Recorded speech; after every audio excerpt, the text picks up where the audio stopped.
รัทธาในศาสนาพุทธนี้กลุ่มบริษัทดวงดีได้สามัคคีร่วมศรัทธาสร้าง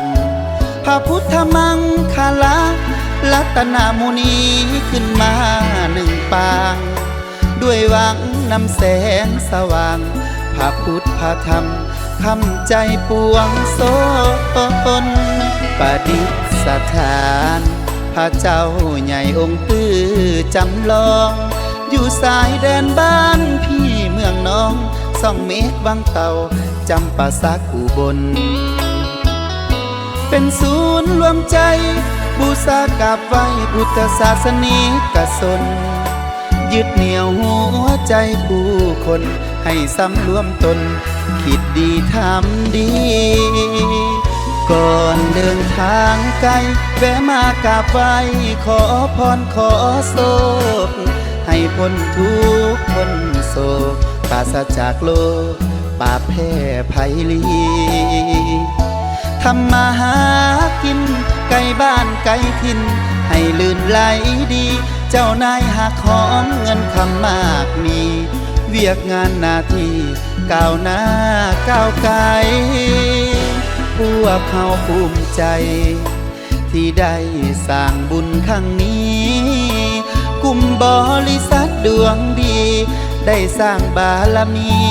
อันยิ่งใหญ่ขอ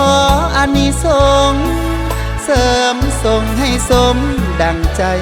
บรรลุเป้าหมายที่ขาดเอาไว้คิดทำสิ่งใดจงสำเร็จผล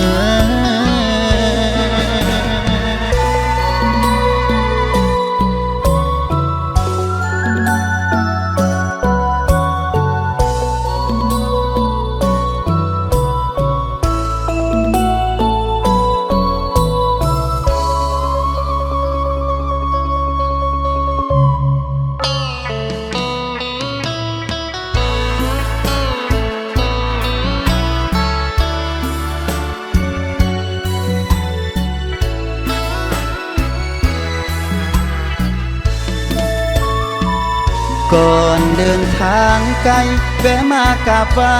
ขอพรขอโศกให้พ้นทุกข์พ้นโศกปราศจากโรคปราบแพ้ภัยลีทำมาหากิน